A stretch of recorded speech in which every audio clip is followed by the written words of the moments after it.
most of whom provide some kind of tech in the financial industry. So it can be large companies like Jack Henry or Equifax or NCR, down to early stage fintechs that are figuring out, the best way to go to market. Thanks for having me. Awesome. Jennifer, next. Hi, I'm Jennifer Trumantana. I'm president and founder of the Fletcher Group. We have been around for about 15 years, focused on helping what are now called fintech companies. Back then they were called alternative financial service providers. And we work with a lot of sort of legacy incumbents in the space, companies like Galileo Financial Technologies, Blackhawk Network, and then some of the new exciting innovators in the space as well. And we're hiring. So if there's anybody out there looking for a job, go and check out our website or my LinkedIn profile. I'd love to connect with you. Jennifer, I'm sorry to ask you to do this, but we actually are streaming live on YouTube. I feel so old that we're able to do this, but the sound feedback kind of came in while you were introducing yourself. So can you just give the first part of your introduction again? Sure. So I'm Jennifer Trumantana, president and founder of the Fletcher Group. You all caught that we're hiring. That's the most important thing to me to let everybody know today. But I was just saying that we've been around for about 15 years. We work with fintech and payment companies, lots who've been in the space for a long time, like Galileo and Blackhawk Network, and then sort of new innovators as well. So doing a lot of the same things that Scott and Grace and Gregory are doing. There's certainly enough companies out there to go around in this space. Amazing. My partner, Aaron, just said he forwarded your job postings onto our LinkedIn page. So excellent. Thank you, Aaron. Wow. Appreciate it. That's service. Gregory, last but definitely not least. Thank you, sir. Gregory Papajohn. Good to see everybody. Founder of Archie Group.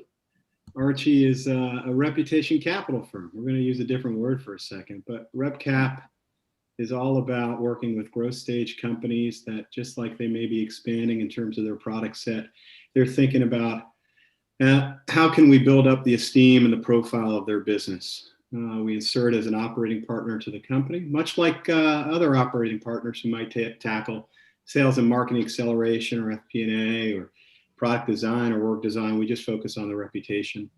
Our clients, just using maybe the last few months, we've launched a few challenger banks over the last few months, lots of fun ones.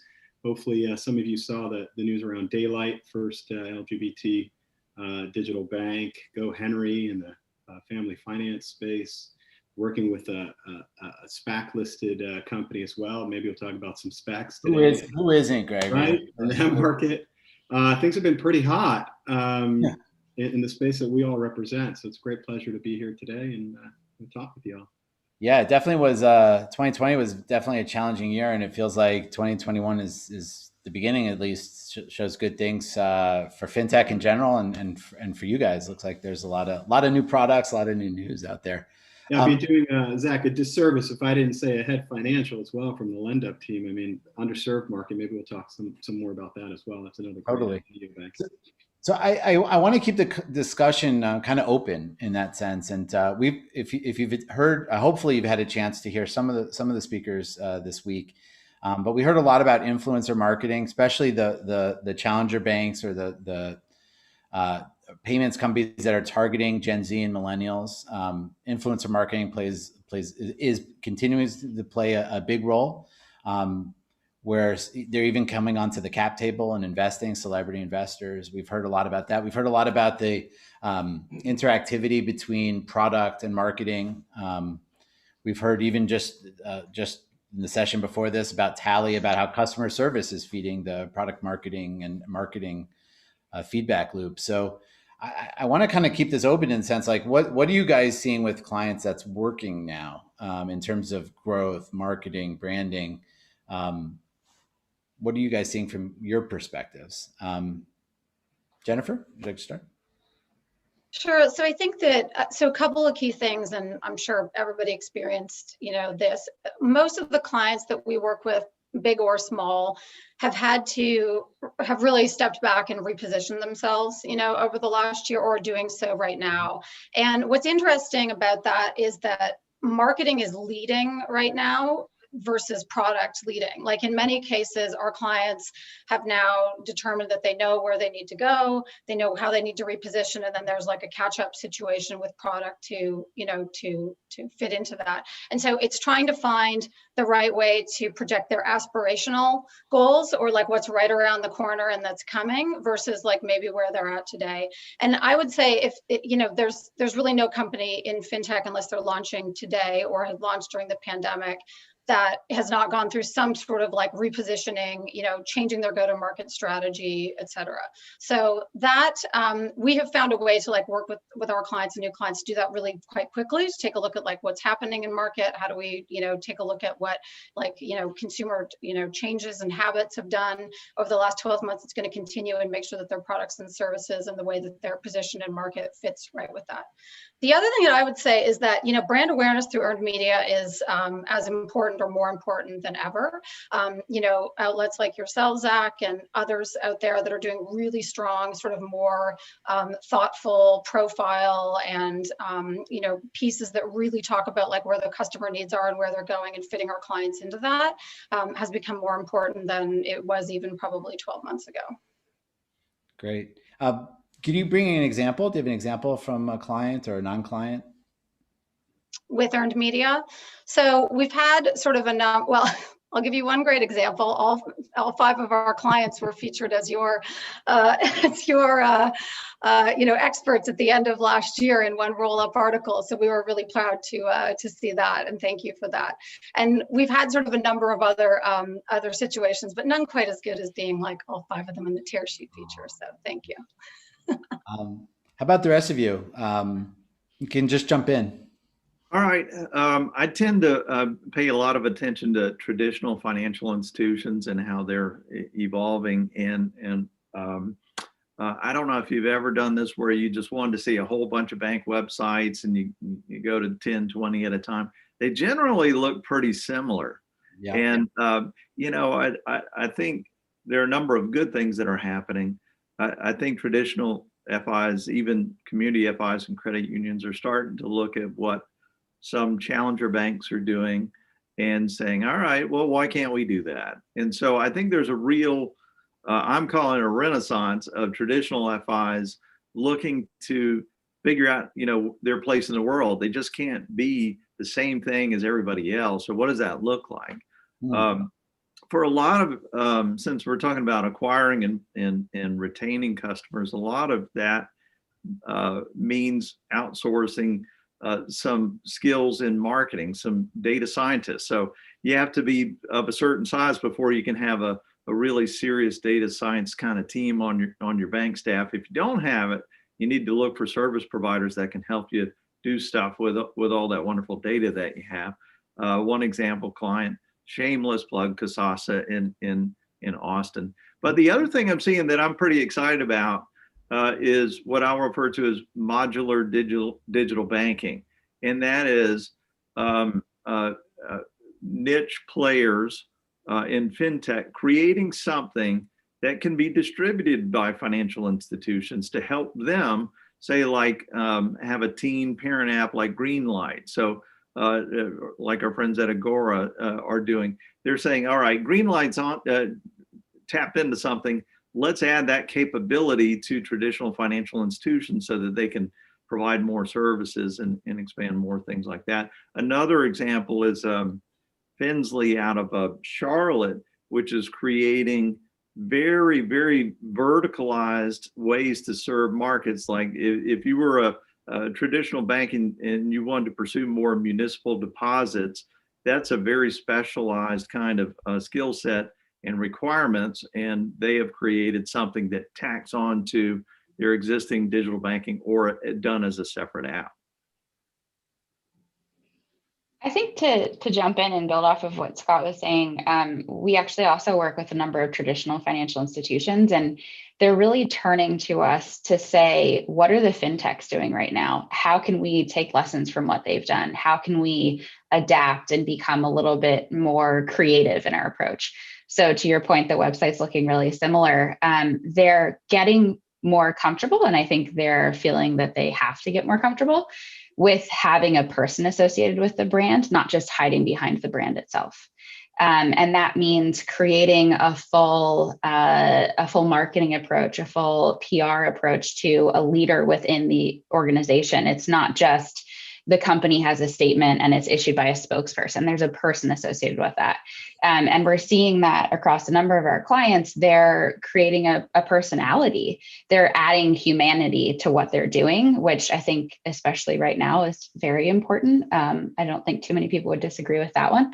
So that's something that we're really trying to help our clients think through is how do you make sure that you're adding a human element? And that can come in earned media, like Jennifer mentioned, thinking about how do we position our people as experts, not just relying on a press release, but okay, well, let's think about regulation. Who do we have that's an expert there? Making sure that you're building the brands of each person underneath the overall brand together.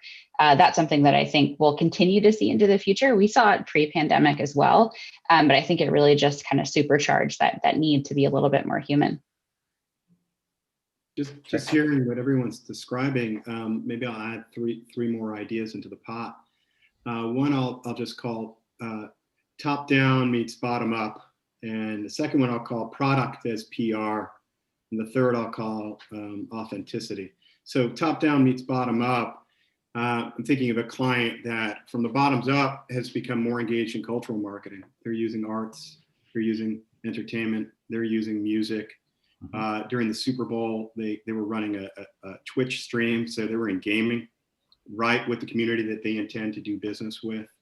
But what's the top down? At the same time, we're working on more of an institutional program that has to do with providing access to credit, working with nonprofit partners and thinking about what could be a next stage or next perspective on a credit score and credit health.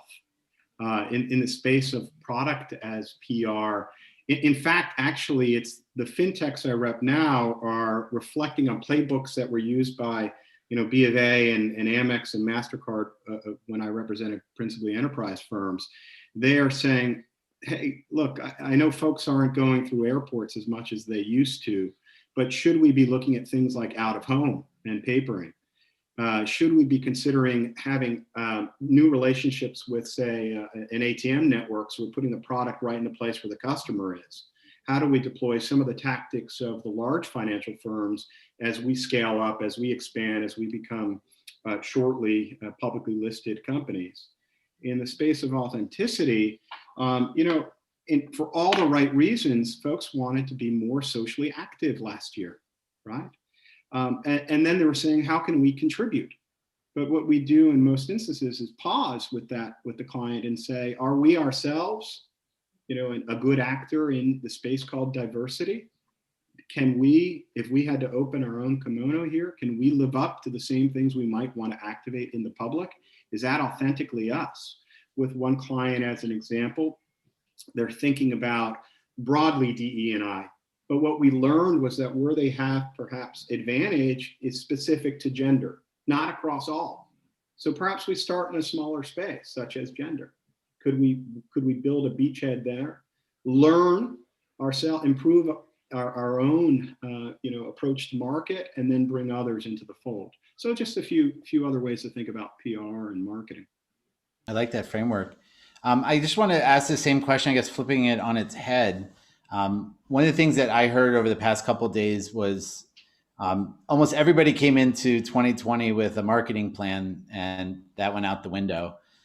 For some companies, it was shelved, and they're going to bring it back now. Others, it was too tone deaf and too wasn't appropriate for what happened this past year. I'd love to hear from you guys, like what's not working now. Grace, would you want to take a stab at that one? Sure. Yeah, happy to. I think just tying back to what is working, what's not working is perhaps I should say, age-old preference of no comment. We're not in a world right now where that's going to get you very far. That's something that has been, I would say, consistently changing. But you'll probably notice in a lot of media outlets covering, whether it's just general news or breaking news or what have you, companies are embracing more having a comment, having an opinion, even having an opinion that's not the same as their competitors and is not the same as the folks that are within their group, if you will. So that's not working. Sorry? Even if it's like political? Political, I think, is probably a totally different discussion. But I would say if there's something going on within the industry, it's important to have a voice about it. It's important to not just stand by and watch everyone else have a voice, because your customers are looking and reading that news on a regular basis. And if they don't see you as part of the conversation, they're going to start to wonder what's going on. So that, I think, is not working. And also quantity. We're in a world where we're constantly getting emails, getting LinkedIn requests, all of that. So quantity is no longer going to be the thing that's going to break through to a customer on the acquiring front. It's more about quality. Quality is so important. Quality, consistency, and making sure that the content that you're creating, the voice that you're creating has a human to it, but also isn't just constantly in front of your face, making sure that there's something behind it, there's an opinion behind it. And to Gregory's point, the authenticity is very important in that. I got a few ideas on what's not working. Digital customer service isn't working yet. And we've seen some really high profile examples. And I'm not doing this to pick on Robinhood, but it's a personal story, so I'll tell it. So I opened up the account, cool, able to get money in, great, able to invest it fairly easy, nice interface. But something wasn't working like it told me it was supposed to. And so I go to the FAQ section and I read it, and I can't figure out why my screen doesn't look like what they're saying. And I can't find a phone number.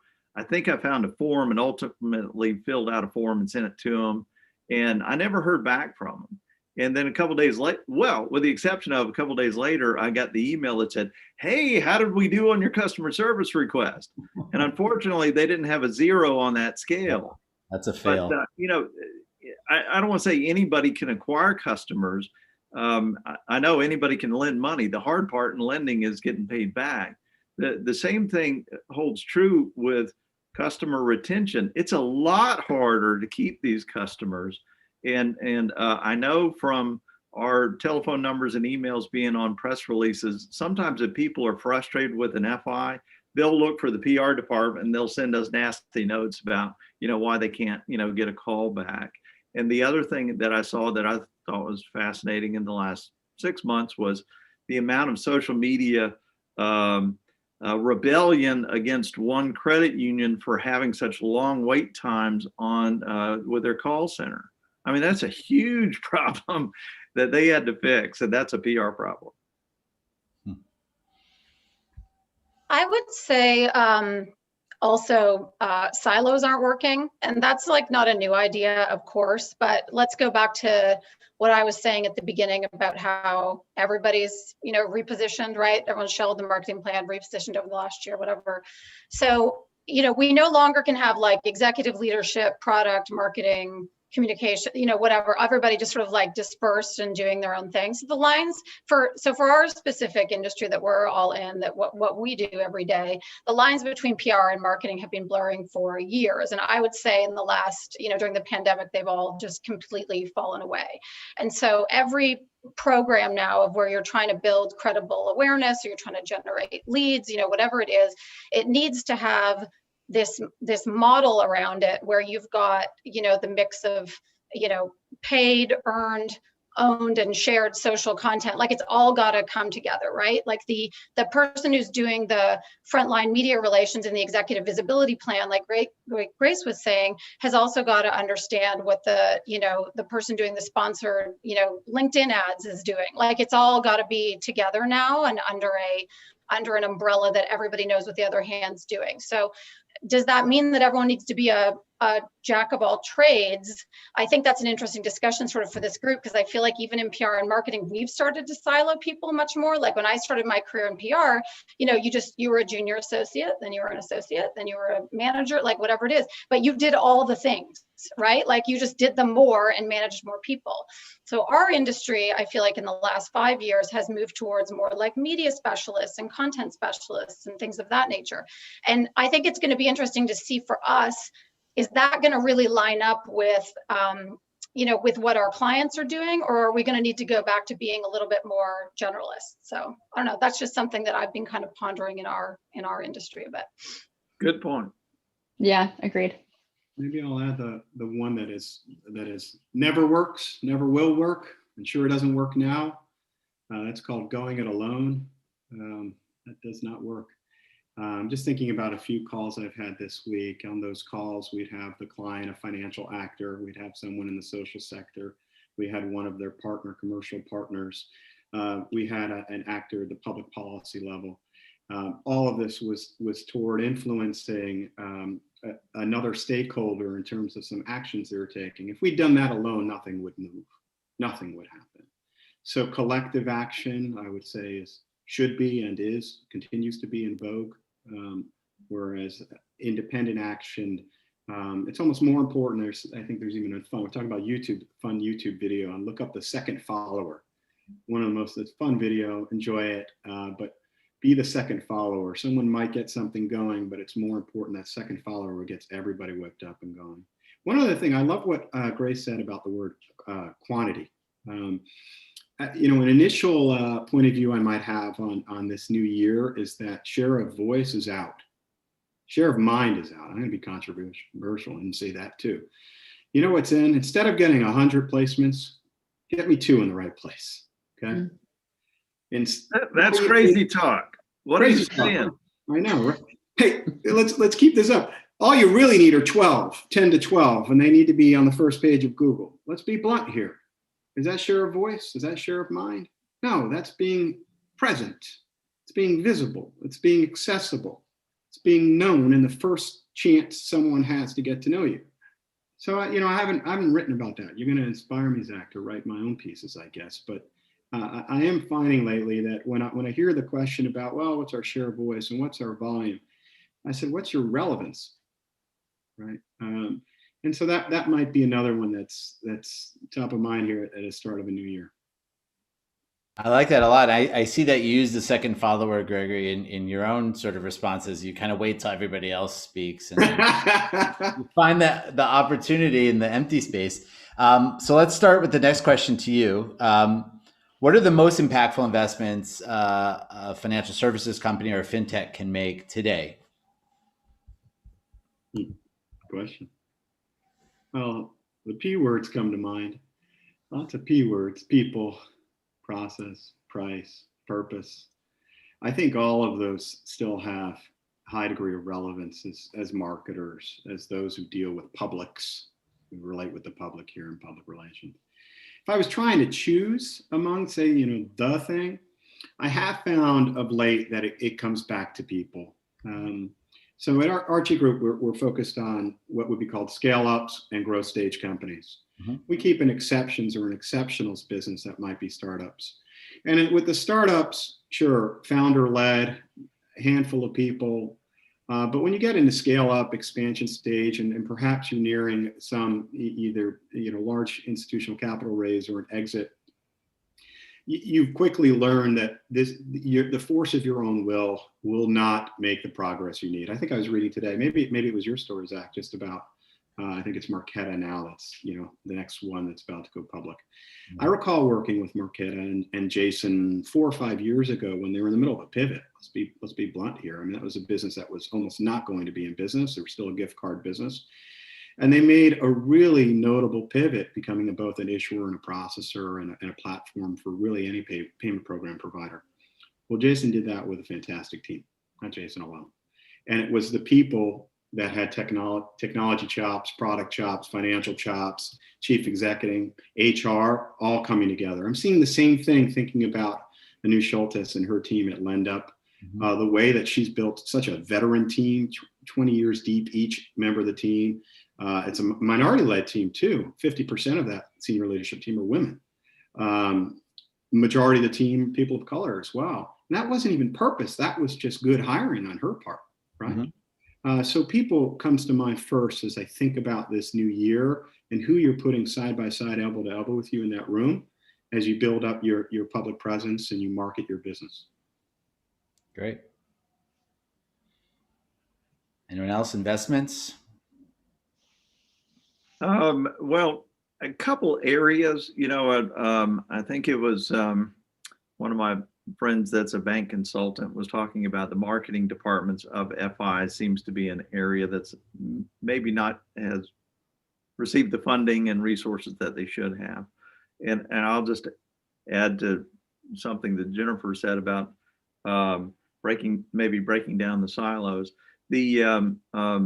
It's really complex when you're trying to scale up the acquisition function and the marketing function, the ability, it can lead to all kinds of issues in other parts of the FI. So we haven't mentioned AI yet, but I think AI should be used to help make smarter decisions on who you open an account for, who you extend credit to, and how much. And it can be used for a number of things that'll keep you from making a lot of bad decisions. But I think one thing that's really kind of taboo in our industry to talk about, but cross-selling. I think all of these niche players that have one or two products, their success is going to come from offering more services. And while cross-selling is a bad word, really, if done appropriately, you're helping the customer because they're buying. You're helping them buy. You're not selling them. You're helping them buy stuff that they need. And maybe it's stuff to manage their money better. Maybe it's something to help me reduce my interest payments on credit. But cross-selling done right is ethical and important. And I'm sure it would take some good technology and investment to make that happen. Not just technology, but the people, as Gregory referenced. Yeah, it's hard to compete with people being the answer, to be honest, because I think at the end of the day, it really is people who run a company. There are technology pieces, of course, but people are making a lot of the decisions and will continue to. It's something that we tell our team internally and we tell all of our clients is you're buying into people. You're believing in them. You're believing that they're going to do what they say, et cetera. But since I can't say the same thing as Gregory, I will go ahead and say content. I think content right now, it can mean so many different things. It's a bit all encompassing intentionally. Content is really important from an educational perspective for acquiring new clients, from an educational perspective in acquiring new talent, from a relevancy perspective when it comes to the media. If you're focused on being an expert source in the regulatory area, if you will, then work on a research-based content piece. Have that be not just your brand behind it. Have some analysts associated with it. Think of content in the ways that you can create it that can make it a little bit differentiated for you, and making sure that it's cohesive. Having content out there that's different from each person within a company can be a little, quite frankly, confusing. There's a lot of C words in here, I realize. But it's really important to make sure that there's a cohesive combination across the leaders within a company, and having that content say something too, to my earlier point, not just out there to be out there. Make sure that it has an opinion and there's a person associated with it. So we had a lot of P words and C words. Okay, so I'm going to assume you've done the people right, you have the product, you've got the technology, you've got a content plan. Okay, so let's assume that all that went right, because I think that what everybody says are really important building blocks too. Of if you just had, $1 to invest, where do you put it? But so let's say all of that is right, then I would say investing in clarity of message. So we work with a lot of B2B fintech and payment companies, and there's in many cases, this is an entirely new category or industry or explanation of what, they're trying to explain that they do. And we see very often that there's a great idea and there's the right people behind it, but the message is just so, convoluted. It's way too technical. It's too complicated. People don't understand it. As we're moving more also into the world of embedded finance, where all roads lead to embedded finance, right, Zach? Like this is another area where companies are starting to sound very much alike. And so being very clear about like where you fit within embedded finance and what exactly you do versus your competitors, because we're finding that everybody's sort of racing towards the same thing. A lot of these platform solutions are able to do a lot of the same stuff, but it's like, it's back to those, the early days of just understanding like, who are you and what is your purpose and what do you do better than anybody else? So I would say investing really in your message and how you make that clear to others and how you sort of, find your unique voice and how do you stand out amongst the competition. I love that. And we have a funny joke with our reporters. I mean, there are a few firms in the embedded finance field that I've interviewed quite a few times. And I go back to my team and I'm like, I still don't know what they do. Right. Yeah. And if you don't know what they do, then how does anybody know what they do? Yeah, exactly. We have time for one last question, which is great. This has been incredibly engaging. We actually, as we were thinking of the Acquire conference, we actually had called it Growth Conference in the beginning, and we just realized that felt a little too narrow. We wanted to really talk about everything that's customer facing, and but specifically towards growth. How important is growth to your clients? Who wants to take a first shot at that? To go first? No, I'll go first. I'm kidding, Zach.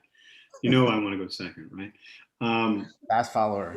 Look, if it was nine months ago, roughly, you probably even wrote the story. You may have that the buzzword around growth would have been 1% growth, right? That would be an amazing year, 1% growth, to have any growth. I'd say fast forward to today, and the number of companies in our category have seen significant growth. Mm-hmm. Things they did not anticipate. Whereas, COVID obviously was the sad story of 2020. That the story in our area would be things like valuation, exceptional growth, mm-hmm. 9 months, right? Why? Pent-up demand, more meetings actually happening, meetings such as these. At the same time, companies are looking internally and improving all the P's and the C's we were talking about before, right? Whole new brands. I said at the top of this call, I think I've introduced 3 new challenger banks in the last couple months, right? That were invented at the top of 2020, right? Conceived of, and then in the market 9 months later. That's growth too, pace of growth. Mm-hmm. So how important is growth? We all represent on this call growth companies, right? And so that is an orientation. Many of my clients, in fact, are either the CEO or the CRO. Right? They're not a chief communications officer or chief marketing officer. They're in charge of the question you just asked, how to grow this business. So how important is it? Exceptionally important. Why is it exceptionally important? Folks had more time to actually work on the thing called growth as opposed to being scattered. Right? But I'll pause there. Well, you hit on something that is absolutely appropriate to us too. I think the kind of PR that we all practice here is proactive, and just throw out another P. A lot of companies that are not interested in growth see PR as either the complaint department or kind of reactive, like we'll put somebody over there and they'll answer their emails. But we're in the business of getting good stories out there. To Jennifer's point, clarity, making it clear, how does this company differentiate itself from the others? And it's what comes out of the executive's mouths. It's what's on the website. It's the customer testimonials that you can demonstrate the value that they're providing. One trend I'm seeing that's probably a very good thing with technology providers, and most of our clients are B2B, but we're seeing that, more B2B to C, so companies that have a digital offering that are working through financial institutions, it's not good enough now to say, hey, here's my stuff, it's configurable, have fun with it, call me. They're really taking ownership and pride and another P, partnership kind of attitude. I want to make sure that if this bank rolls out this technology, that people are using it and taking advantage of it. And if there's important input coming back to make it better, I want to know. So I think that's a good thing for the industry. I would actually just add to that on the partnerships front. Another thing that we're seeing with a lot of our clients is a focus on M&A, where and when it's right, and openness. I think to Gregory's point, there's more time to think through things like that maybe we haven't had historically. And thinking about partnerships and investing. Some large financial institutions are investing into smaller, younger fintech startups, or they're creating a partnership. So thinking about how do they work together to solve problems and using that as a way to grow, rather than just the organic growth. I think we'll continue to see that be a trend going forward. And I think it's something that speaks to the time that we have right now, but also the value that they're seeing from, well, they've built it. How can we help to support that? And also, how can we tap into that for our own growth? Yeah, that is a great point. Growth through partnerships continue to be so important in the fintech and banking space. So growth is everything to the clients we work with. I don't think I've met a company that's not interested in, supercharged growth. And I'd say the way that 2021 is starting out with all of these, liquidity events with the IPOs and the SPACs and everything else, it's just going to be a high degree of focus on growth and valuation, which, as we know as PR people, can sometimes be a great thing and sometimes be frustrating, because you don't want to feel like you're working towards a valuation boost, even though it's important. It's like, we're here to be brand builders, right? Like, we believe in the power and the value of brands. And as much as, you can turn on a digital marketing effort and know the next day, how it's working and not, or know the next minute whether it's working or not, and A/B testing it and this and that and the other, we also know that there's just such a power of building a strong, trusted brand over time, and how that will take you through multiple events, including making you a higher value if you're having a liquidity event. And so growth at all costs is not great. Growth while also building the brand is, I think, something that's really important. Well said. I couldn't think of four finer individuals than you guys to do our first YouTube live. So thank you for being part of that, and wonderful conversation as always. Thank you. And I appreciate you putting us together. I want to get this group together for a sidebar conversation some other time. Yeah. There's I actually want to ask you all how you define embedded finance, and what other categories you're putting your companies in, because I can't keep track of what words we're in or what categories. We all need to get together and just define what that's going to be. There's a water. We're going to refer you to a source, this guy Zach Miller. Just or Zach, you need to just tell us all. Yeah. Well, thank you guys. This was really engaging and really interesting. So thanks you guys for joining us. Thank you. Good afternoon. Good to see everybody. Great. Bye, everyone. I'll let you guys go back to attendees. And great. So we'll meet again in 3 minutes. We'll take a quick break, 5 minutes, call it, and meet back here for the awards program, Acquire Awards. So Aaron is jumping up and down and to the side. It's sponsored by BurgoPack. We'll meet back here in just a few.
Mute. Hello, everybody. Whoa, whoa, whoa. We're good? Okay. No, I still hear myself. Now we're good. Okay. Welcome back, and we're in the final stretch. Thank you very much for everyone for staying on this long. This is, as you know, the highlight of my time. Hello, everybody. Whoa, whoa, whoa. Oh, we're good? Okay. Take 2 or 3. So I'm gonna just turn the angle. I'm sitting in Zach's place. That was the 20-minute. So what a odyssey we went through. We got knocked off, and I actually lived 20 minutes away. Ran over here for technical things. Now I'm sitting not far from Zach. It's been great, and I'm so glad that we have an opportunity to be here with you. I don't want to take up too much time. I'm a big schmoozer, and I can go on forever. Anyone who knows me, Zach is affirming that. I just wanted to, first of all, a great shout out to my team, and you guys have been amazing. I mentioned a couple of team members before. I want to mention a couple now. Shabi and Fakhra, who have been working this conference from the beginning, and you did a great job, and it's really going well. Also want to now once again thank our sponsor, BurgoPack, for joining us, for making this happen. We're really excited that you did this, that you're here, and not just the conference, but actually the awards as well. So in just a moment, I'm going to call up our contact, the head of marketing at BurgoPack, really apropos, being that we're focusing so much on marketing here. And the last thing is want to once again thank all of the PR panel pros, so the Fletcher Group, Archie, Caliber, and the William Mills Agency. Thank you for all the hard work you did in getting the message out. Thank you for joining our panel, and look forward to doing this again. It was really insightful. Okay, and without further ado, I would like to call up, come on down, Alithia Price, Head of Marketing of BurgoPack. You mute yourself.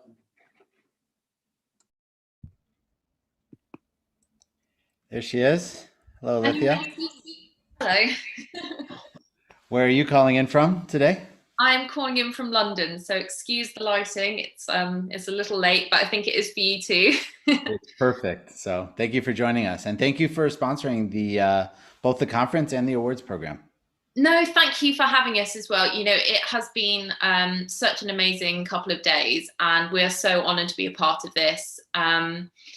Working in packaging, we obviously we design for brands on a daily basis, but really what we do is we design for people. And I think what's been really wonderful about being part of this conference and just the fintech industry as a whole is that we're kind of giving our little something back to a industry that is doing really exciting things for people. And as we've heard from all the speakers over the last couple of days, we've heard so much about influence marketing and personalization, and the thing that I think I've taken away the most is that everyone's really focused on the customer and making banks about people again. And it is so such a wonderful experience to be a part of that. So we are really happy to be here and to sponsor the awards. And I'm looking forward to seeing the awards coming up now. I have to say that my interview of Dane was one of the most exciting ones for me. I didn't realize I had an underappreciation, I think, for how cool packaging has come, and how much thought and energy goes into delivering a new product because I grew up in an era where we got paper envelopes with the plastic sort of transparent thing in front of the address, and you just chucked it after you got it. And just to see the attention and the movements and the engineering that went into a physical product was amazing. What was one of the biggest takeaways that you had, Alithia, from listening to some of the talks over the past couple of days?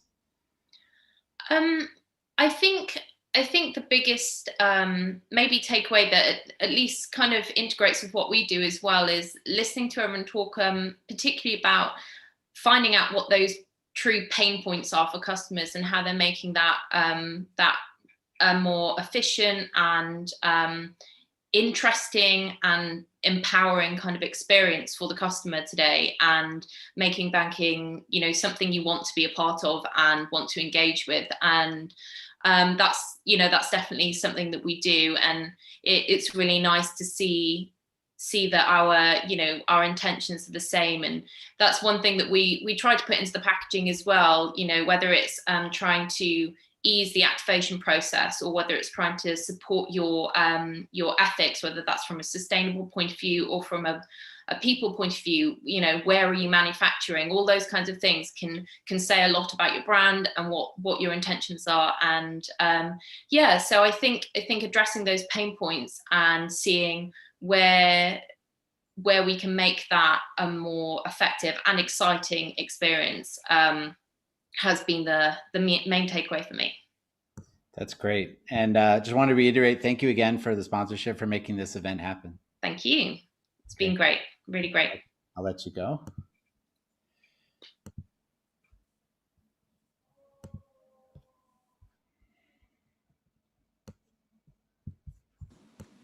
I'm missing the...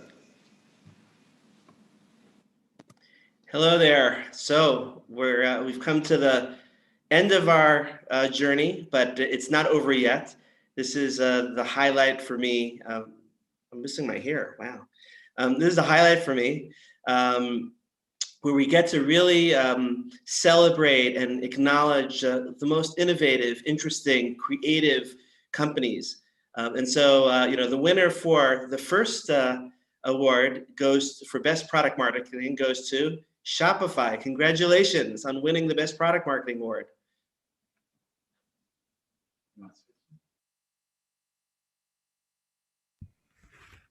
We're going to call up Irina. Hello. Hi. Hi, thank you so much, Zach and Aaron. This is awesome. Really excited to be honored. We got some, let me just slide over here. We got some really good and quality submissions for Best Product Marketing. But Shopify was by one amongst really good competitors. So what do you do at Shopify? That's awesome. I'm the product marketing lead for Shopify Capital, our funding product. So tell me what a day in the life is like. How for us, I mean, we love Shopify and sort of the role Shopify has moved into embedded finance, coming from a platform point of view. How do you approach marketing, and like what are your biggest like goals? Yeah, so the way that we approach marketing is really based on merchant empathy or customer empathy. I think that's kind of our secret sauce. We really deeply care about our merchants, and we take a lot of time to understand them, understand their needs. We also take a lot of effort to understand our business. So in addition to our merchants, we really understand the full scope of our business, how it operates, how it all comes together for our merchants. And we really align cross-functionally. So that's what, in essence, is our approach.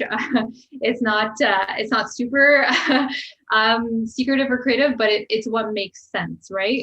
We want to make sure that all parts of the business come together and that we're delivering on a shared value prop across every interaction that our merchants have with us. So yeah, a day in the life never looks the same. Lots of meetings, lots of speaking to customers. I make that a priority every single week if I can, every day. And yeah, that's about it. Well, I wanted to just congratulate you for doing a knock-up job in product marketing, and congratulations. Awesome. We have a really great team behind us, and lots of great folks that are helping us market and bring products to the market, as well as build really awesome experiences. So it's a cross-functional effort to help bring Shopify Capital to our merchants. Wonderful. And I'm sure you guys are just getting started. I'm sure we'll hear more from you the rest of this year. Absolutely. Yeah. Thank you, Irina. Awesome. Thank you again. Bye. Bye. Okay. The next award for Best Content Series in B2C goes to Ally Financial. And so we're going to call up Rosalind Fressart, the Senior Manager for Brand and Partnerships. Congratulations.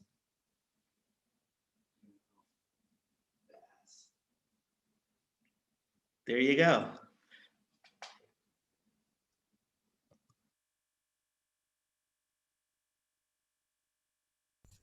Let's get Rosalind. Oh, I don't see her. Rosalind Fressard. There she is.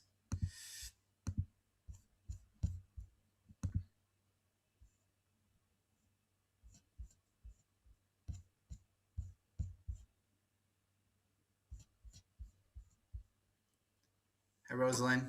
Hi, how are you? Hope you're. Oh, I had my volume off. How are you? Good, how are you? And I have to say before we start, you're pronouncing my name correctly, which rarely happens. So thank you for that. Wow. I'm really happy that I can do that. Both of you. So tell us a little bit about, you guys won the award for the best content series. Katie Couric, it's hard to beat Katie Couric. Yes. But I was impressed by like sort of the empathy and the humanity that series brought. Can you tell us a little bit about what went into that? Yeah, I mean, you hit the nail on the head. That was kind of the point of the whole series, was to kind of bring out that empathy. It was right at the beginning of the pandemic in March and April when we launched it. And you're seeing a lot of these like seemingly sad stories a little bit with that like sad piano music and all of that. And we really wanted to bring out the other side of what was going on, the bright side, if you will, of what was happening during the pandemic with people having these really emotional, intimate wedding ceremonies, or, you know, a dog delivering medical supplies because people were afraid to get near other people. So we just thought there were other stories to be told, and who'd better tell them with than Katie Couric, who's, you know, the absolute best in the business. And so, you know, we partnered on this and we're able to tell some just stories that brought out that humanity and empathy, and something that I think people needed at the time. What was some of the feedback that your customers had upon reading the series, seeing the series? Yeah, so we generated over 65 million impressions. We had over 40,000 interactions on Facebook alone, and everything was just really positive. I think, you know, people were just, I don't remember what our sentiment was. I think I want to say it was 99% positive sentiment, but don't quote me on that, but I know it was very high. And people were just happy to see something happy at that time when there was so much uncertainty. So we got a lot of great feedback. And I do think you guys kind of led from the sad, fearful messaging into like, okay, we can do this. There are stories of us emerging, you know, or at least approaching it differently. So kudos to this. Congratulations. Thank you so much. Okay. Thank you, Rosalind. Thank you. I'll let you go.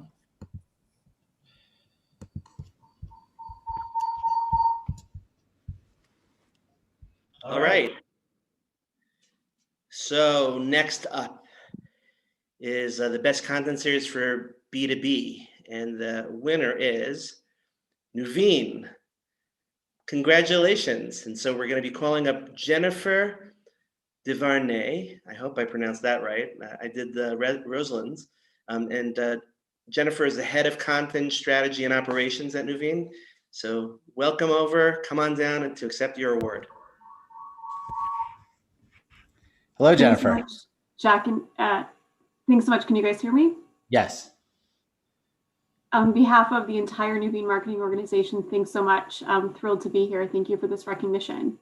Oh, thank you for the good work you put in. And B2B content is kind of sometimes a thankless job, but you guys put together an incredible research package. You want to tell the audience a little bit about what the piece of content was?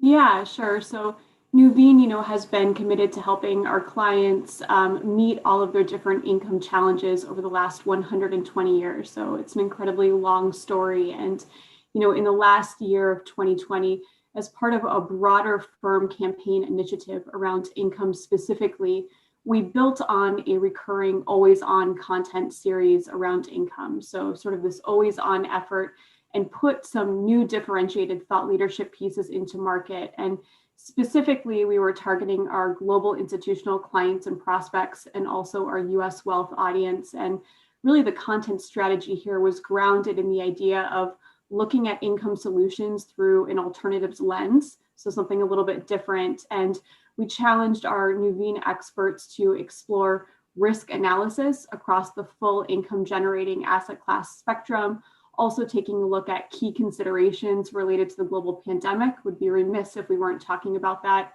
and also providing a distinct framework for our risk factor-based portfolio construction. So lots of different elements were at play, but I would encourage everyone that's out there to take a look at nuveen.com. You can see the content set and also take a look at all of our latest insights that are out there. What kind of resources went into putting something like that together? It was pretty ambitious with the both the research and all the expert opinion. Yeah, I mean, I would say from a content creation standpoint, certainly tapping into our full investment team across different asset classes. So we're fortunate that we have a lot of, minds in-house that we can tap into, interview from a content standpoint. So a lot of that went into it. And then of course, leveraging all the different aspects of our functional marketing organization, our partners across our digital marketing teams, social media, et cetera. I want to say congratulations for the best content series. I see behind me, it says B2C, but obviously it was B2B. Yep. And congratulations to you and Nuveen. Thanks so much. We really appreciate it. Take care, everyone. Yep, let you go. Alrighty. Hold on. Alrighty. We have because we're in the same room, we get this feedback, so we'll try to minimize it. But anyway, next up, so the most creative campaign. Boy, there were so many great campaigns, and I'm very happy to announce that Vero Bank has won the most creative campaign. Congratulations! And so we're going to have Haley Hutchinson come back up, the Chief Brand Officer. Congratulations. Welcome.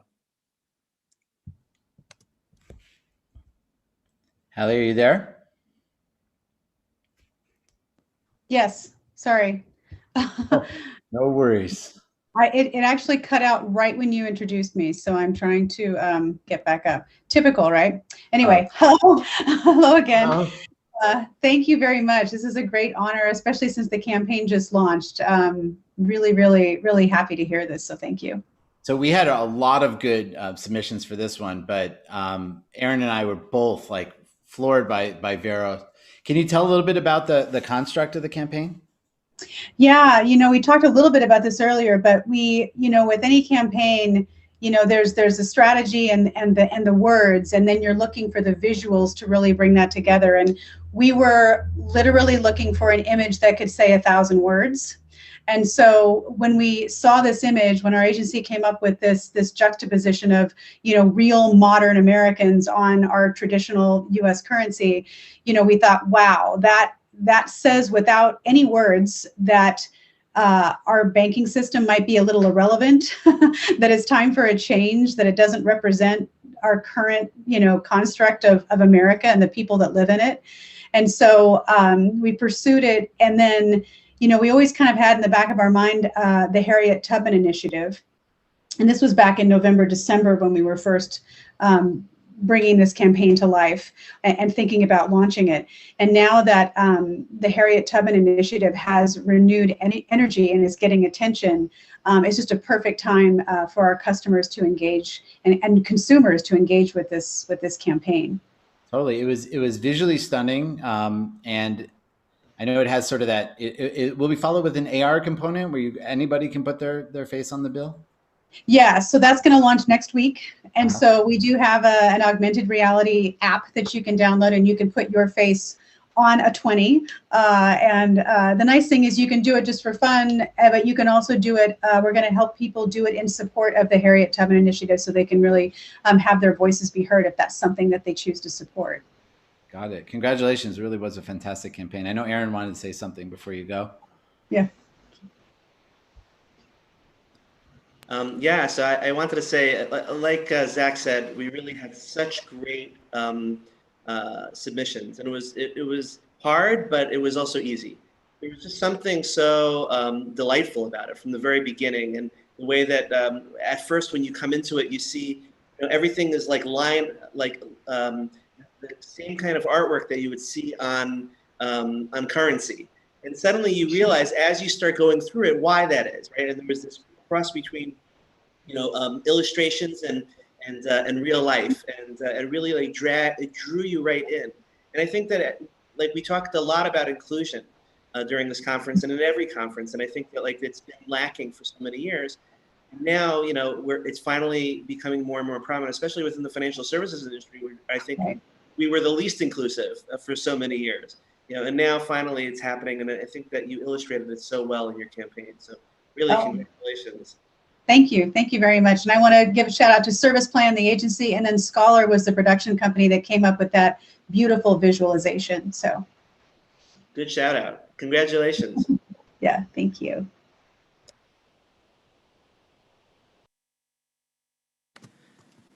All righty. So up next, this is exciting. Well, we are up to the Marketer of the Year, and lots of great choices, but the winner is Current. And we're very excited to call back up Adam Hattie. He was here on day one of the Acquire conference. It was a great conversation, and now it's our honor to call you up for you to accept the Marketer of the Year award.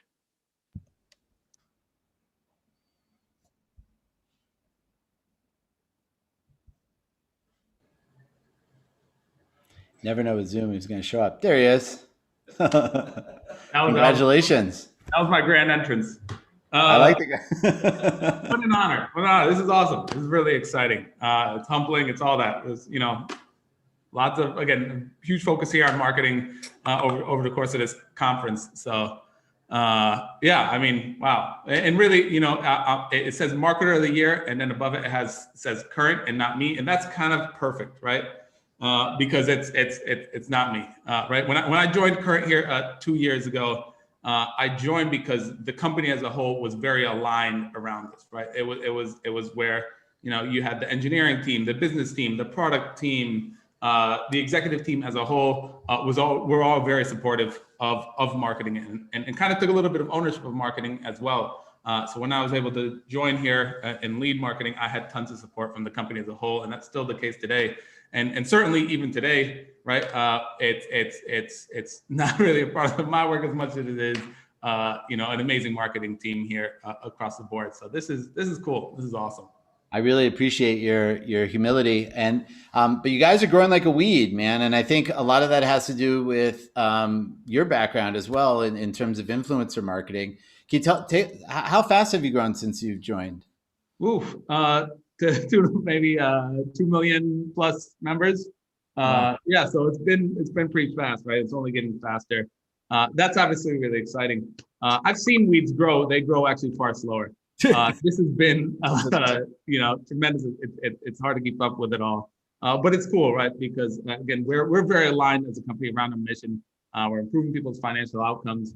And so to be in a position where, hey, I do my job well, we do our job well, that improves the lives of millions of people. That's crazy. That's a crazy thing to be doing. And it certainly makes it really satisfying to be here. And just the sheer breadth of what we're able to work on, everything from, TV commercials to the influencer marketing that you talked about, the content, PR, you name it. It's an awesome team here. And as we've been able to grow, as we've been able to raise money, as things have gotten bigger, we've been able to, take it up a level to where, I really feel like we're able to do things at across the board on an excellent, at just a really high grade, which I'm proud of. So this is a proud moment. The growth and the quality of your marketing is very impressive from where we sit. So congratulations, Ann. Yeah. Thanks so much. And hey, before I get walked off the stage here, if anybody wants to be part of this incredible team, current.com/careers. We're here in New York. Never mind the snow. I'm telling you, it's wonderful here. Awesome. Nice pitch.